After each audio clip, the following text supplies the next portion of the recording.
Hello, students. Let's start with what we are going to learn today. Our goals are to understand the solar system, understand how it formed, and learn about the Sun, the 8 planets, and the space rocks. Now, what exactly is the solar system? It's the Sun and all the objects that move around it. This includes planets, moons, and other objects. How did the solar system form? It all started about 4.6 billion years ago. First, the Sun formed. Then, the stuff around it came together to make planets. The leftover rocks became comets, asteroids, and meteors. Let's talk about the star of our system, the Sun. It's made mostly of hydrogen and helium gases. The Sun is super important because it gives Earth the energy that makes life possible. All 8 planets in our system orbit around the Sun. Moving on to planets, let's start with Mercury. It's the closest planet to the Sun, which means it gets really hot. During the day, temperatures can reach up to 430 degrees Celsius.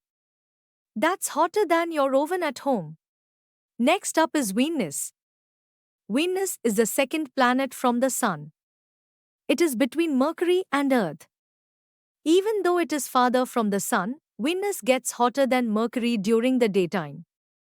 It becomes hot because it has a thick layer of gases surrounding it. Now we come to our home, Earth. It's the only planet we know that has life. This is because it's not too hot or too cold, it has water and air with oxygen. Earth also has one moon. Let's zoom over to Mars, the fourth planet from the Sun. It's called the red planet because its surface is covered in red dust. Mars has 2 moons orbiting around it. Jupiter is the fifth planet and the biggest one in our solar system. It's so big that all the other planets could fit inside it. Saturn, the sixth planet, is famous for its beautiful rings. These rings are made of ice and dust. Saturn also has 62 known moons, that's a lot. Uranus is the seventh planet from the Sun. It is a freezing cold planet and has 27 moons. Neptune is the eighth and farthest planet. It's about 30 times farther from the Sun than Earth.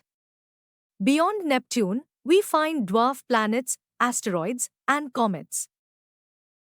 Speaking about asteroids, these are big rocks that move around the Sun.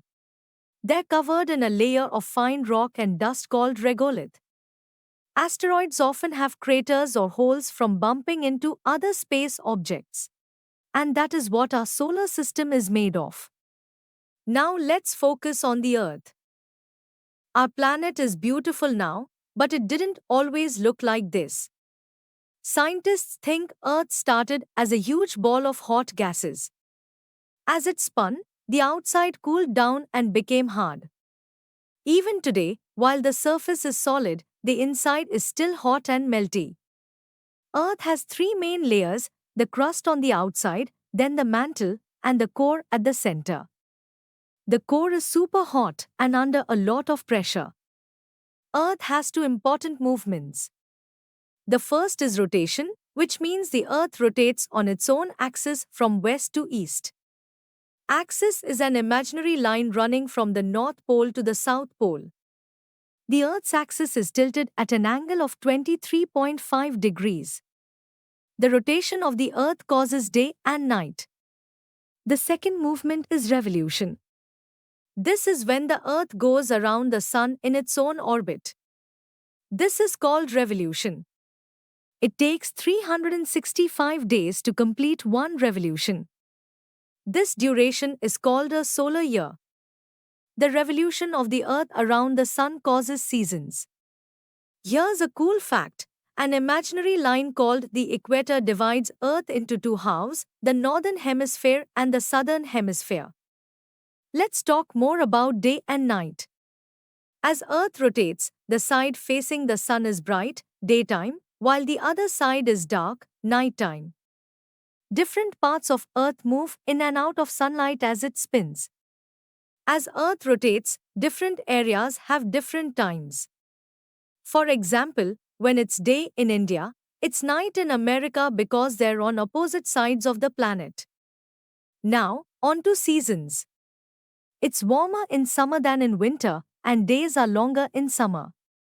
This happens because of Earth's revolution around the Sun. As Earth goes around the Sun, it's tilted to one side. When the North Pole is tilted towards the Sun, the South Pole is tilted away. Then it switches. The half of Earth tilting towards the Sun gets more sunlight and has summer. The half tilting away gets less sunlight and has winter. This means when the Northern Hemisphere has summer, the Southern Hemisphere has winter, and vice versa. So when it's summer in India, it's winter in Australia. The Earth's tilt affects the poles in a special way. During summer, the North Pole faces the Sun all day, getting constant sunlight. At the same time, the South Pole is in darkness. This results in 6 months of daylight and 6 months of nighttime at the poles each year. Imagine that. Places near the equator are different. They get lots of sunlight all year, even in winter. That's why these places are always hot and don't really have a winter season. But if you live far from the equator, like in Delhi, you'll notice a big difference between summer and winter.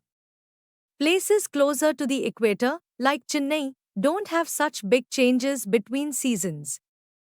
And that's our journey through the solar system and a closer look at Earth.